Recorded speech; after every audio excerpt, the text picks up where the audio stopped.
Gabriel was no saint, but he never wanted to be a monster either. He grew up in forgotten streets of a rundown neighborhood, where the only visible paths were submission or survival. And it was on one of life's crooked turns that he fell into the hands of the North Skulls, a ruthless gang that ruled the East Side with blood, ink, and silence. Getting in was easy. He walked the streets with drugs in his pocket and a hardened look in his eyes. He followed orders, made deliveries, stayed quiet when he saw too much. With time, they began to trust him. Eventually, he was branded. A skull with a dagger through its neck tattooed along his ribs. "Your blood now," they said. But Gabriel's soul wasn't made of iron. He trembled when he witnessed executions, felt sick when extorting old shopkeepers.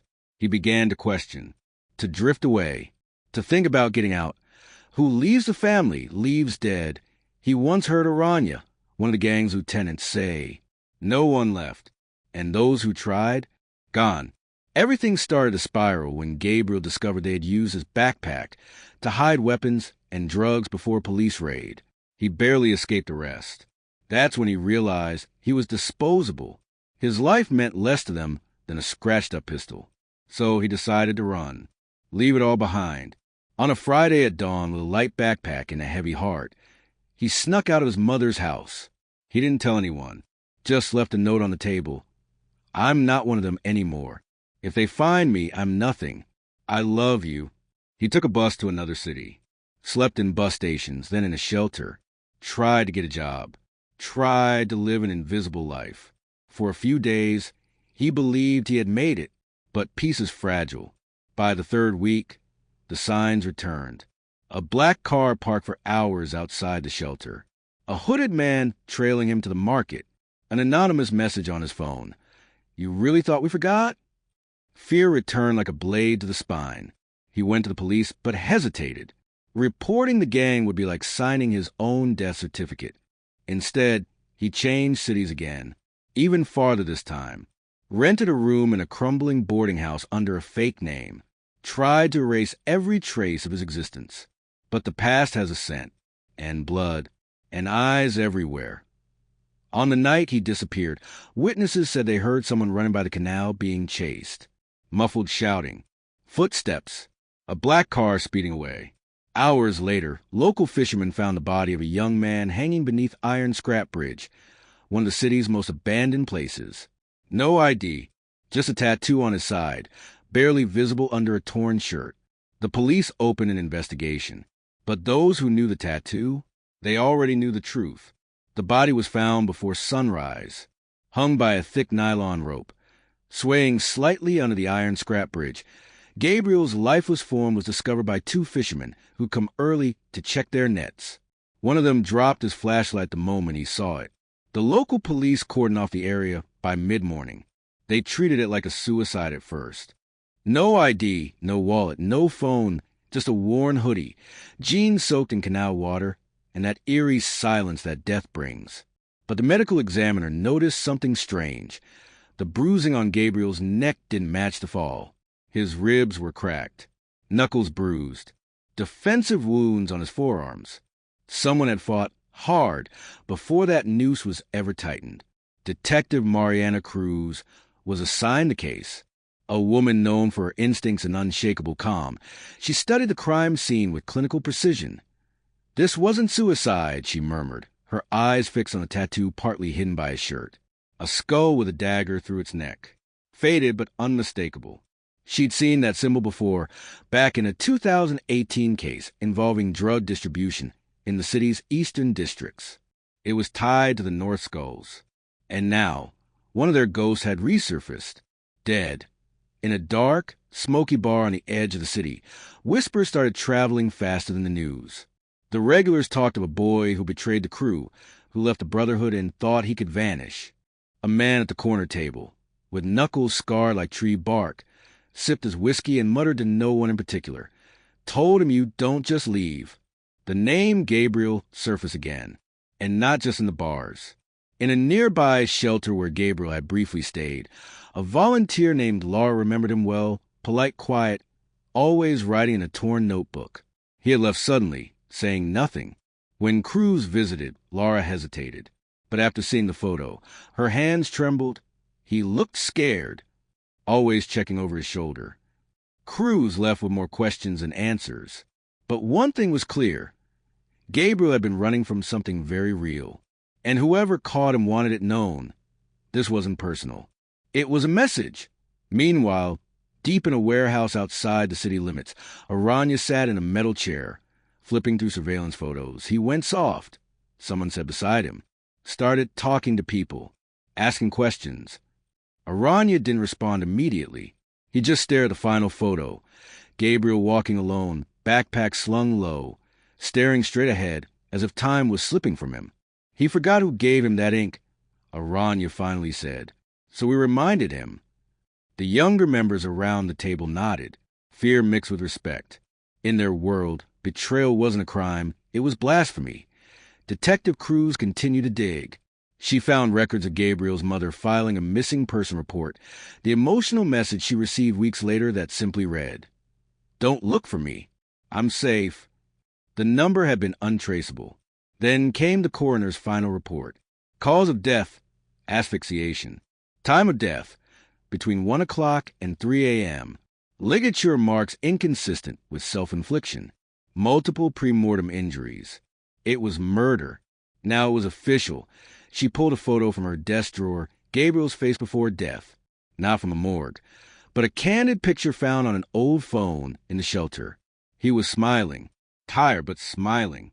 A moment of peace before the storm. Cruz closed her eyes. She'd seen cases like this before, boys who joined for protection, trapped in a machine that fed on silence, blood, and fear. But something about Gabriel clung to her. Maybe it was the note to his mother. Maybe it was how he tried to escape. Maybe it was the brutal poetry of it all. A young man running for redemption, only to end up hanging beneath a city that ignored him.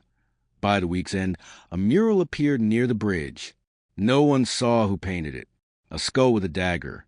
And beneath it, a sentence. He ran for freedom. They found him anyway. The city moved on. It always did. The news cycle forgot Gabriel within days. A brief segment on local TV. A column buried in page 6. Young man found dead under bridge. Foul play suspected. No name. No follow-up. No outrage. But Detective Mariana Cruz hadn't forgotten. She sat in her office late into the night, the file open in front of her, pieces scattered like a jigsaw puzzle without a picture. A dead boy. A tattoo. A silent gang whose roots went deeper than most dared to admit. She needed a crack, a weakness, and she found it in the form of a boy named Samuel. Samuel was 16, scrawny, nervous. He'd been picked up for shoplifting a few days after Gabriel's death. A random catch, or so it seemed. But when Cruz saw the photo, her heart skipped. Tattooed crudely on the side of his neck was a half-formed version of the North Skull symbol. She requested an interview. Samuel sat across from her in the interrogation room, arms folded tightly, eyes avoiding hers. The room was sterile, but his body trembled like it was freezing. Cruz placed Gabriel's photo on the table. Silence. Then another. The bridge, the body, the mural. Still silence. "You knew him," she said softly. Samuel's jaw clenched. His eyes turned glassy. "He helped you, didn't he?" A pause. Then, almost inaudible, "He told me to leave. Said they'd chew me up." Now they had something. Samuel confessed that Gabriel had tried to protect younger recruits, warn them, guide them away from the gang's pull. He handed out food at shelters, helped kids get clean. But the gang didn't like that. They called it weakness, disrespect. And then came the order.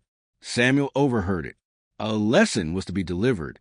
Public, brutal, and unforgettable. Gabriel was marked. Meanwhile, Aranya was restless. Whispers about Detective Cruz reaching too close spread through a circle. He wasn't worried about the law. He was worried about the perception of weakness. To the North Skulls, fear was currency. And if Cruz made them look vulnerable, others might start talking. Or worse, leaving. He summoned 2 enforcers to a hidden garage downtown. Grit-covered walls. Oil-stained floors. Inside, chained to a pipe, was a man in his 40s, eyes swollen, lips bleeding. This one gave Cruz a mural photo. one enforcer said. Aranya nodded slowly. We don't kill him, he murmured. We remind him. What followed wasn't death, but it was something close. And when the man was found days later, crawling on a broken leg outside a hospital, he refused to speak again. Ever. The message was clear. Silence survives. Back at her desk, Cruz stared at a note Samuel had written. It wasn't a formal statement. It was personal, raw, a testimony that Gabriel had tried and died for it. She felt the weight of it settle into her chest, but she also saw a way forward. If she could connect Samuel's account with phone records, street cams, and known gang associates, maybe she could finally shake loose a piece of the North Skull's armor. But just as she began to gather evidence, she received an anonymous envelope. Inside, a photo. Samuel, standing outside his foster home. On the back, scribbled in red marker, some ghosts should stay buried. Her blood ran cold. She had a choice now. Drop it and protect Samuel, or go further and risk his life. But she knew what Gabriel would have done, and she knew what she had to do. Cruz pulled out her burner phone, called a trusted contact in witness protection. I have a boy, she said. He's a target. Is he clean? He's brave. That's enough. The system began to move. Samuel was quietly relocated. Name changed. Location wiped. A silent goodbye between him and Cruz in the back seat of a government SUV. Before he left, he asked, Do you think Gabriel? Do you think he made a difference? Cruz paused. You're here, aren't you? He nodded, and the car pulled away. But the storm wasn't over, because Cruz had decided this case wouldn't close. Gabriel's death wouldn't fade into another cold file. She now had motive, witness, evidence, and rage. And the North Skulls would soon learn. Some ghosts don't stay buried. They haunt. Detective Mariana Cruz was officially off the case. Her supervisor had made it clear there was no budget for a deeper investigation, no green light to chase ghosts, and definitely no interest in stirring up a gang war. Focus on solvable crimes, they told her. But Gabriel's ghost was already with her, and it wasn't going anywhere.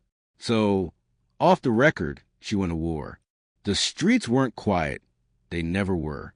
But now they hummed with tension. Everyone knew something had shifted. The bridge killing had been too bold, too loud. Cruz could feel it. Someone in the North Skulls had grown reckless, maybe desperate. She started following the money. Small businesses that paid for protection. Anonymous shell companies that laundered cash through vape shops and gyms. A storage unit registered under a false name, but rented with a card linked to an ex-member known only as Toro. Inside that unit, Cruz found what she needed.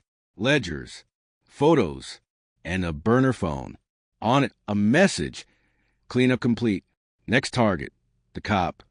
She didn't flinch. She copied everything. Drove 2 hours outside the city and buried the originals under a tree in a remote park. Insurance, in case she didn't make it out. Then she turned her attention to Aranya. Finding him was harder. He didn't leave trails, he left bodies. But Cruz had something better than a badge. She had a memory. Years ago, before rising the gang, Aranya had been picked up during a brawl at an illegal fight club.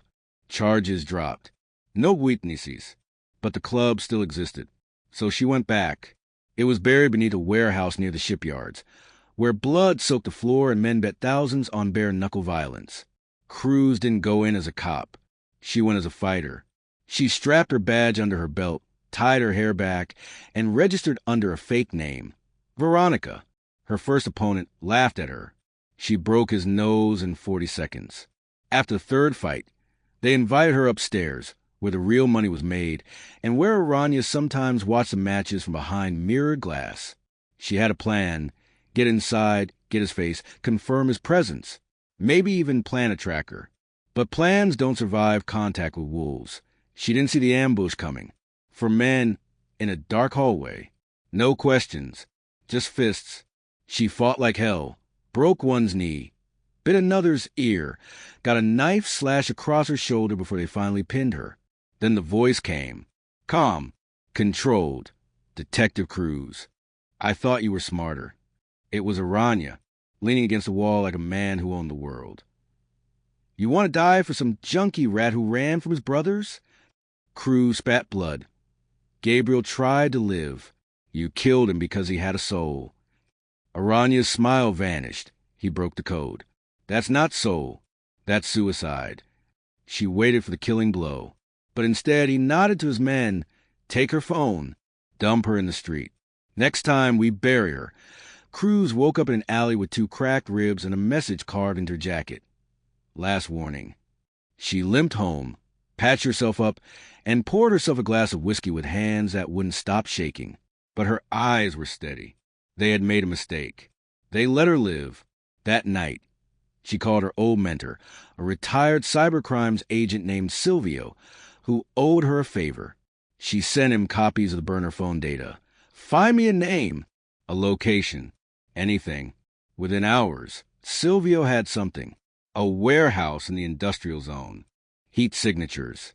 Unregistered vans. Too many guards for a legal operation. It was where they kept the books. If Cruz could get in, she could expose everything, names, locations, accounts. Enough to burn the skulls to the ground. She prepped like it was war. Body cam. Glock with 2 spare mags. Flashlight, gloves, backup drive. She left her badge on the table and a note under it. If I don't come back, follow the trail. As she slipped into the night, the wind howled through the city like a warning. She didn't care. Gabriel's ghost was walking beside her now, and she wasn't afraid of the dark anymore. The warehouse loomed like a monster in the dark, tall, silent, and waiting. Detective Mariana Cruz crouched behind a rusted dumpster, watching through binoculars as 2 guards rotated near the side entrance. She noted their patterns, their timing, their laziness. One smoked too long. The other checked his phone too often. She could work with that.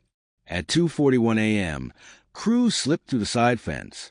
She moved like a shadow, heart steady, hand firm on the grip of her Glock. The door creaked faintly as she pushed it open. Inside, it smelled of oil, old wood, and dust. Fluorescent lights flickered overhead. Stacks of crates reached the ceiling, each marked with false labels: cafe, medical supplies, office paper. But she wasn't here for fake imports. She was here for truth. She followed the path Silvio had mapped out. At the rear of the building, behind a false wall, was a steel-reinforced room guarded by biometric lock. That's where the gang kept their black books, digital and analog. But before she could even reach the hallway, a voice rang out. Stop right there. She froze. 3 men emerged from behind the crates. One of them was Aranya. Cruz raised her gun. But they didn't flinch. You couldn't leave it alone, he said, walking slowly. You should have taken the beating and disappeared. I don't disappear, she replied. Gabriel didn't die in silence. I won't either. Aranya stopped. His smile returned. But there was something tight behind it now. Fatigue. Paranoia. Even the wolves get tired eventually. You know what I hate? He said. People who think they're better than the code. Gabriel thought he could break the rules and walk free. You think you're saving him. But you're just digging your own grave. Cruz stepped forward, fearless now. You murdered a boy who wanted out. You used children. You break them. But here's the thing, Aranya. She pulled a small device from her pocket and pressed it. You're already caught. Across the street, in a parked van, Silvio activated the transmission.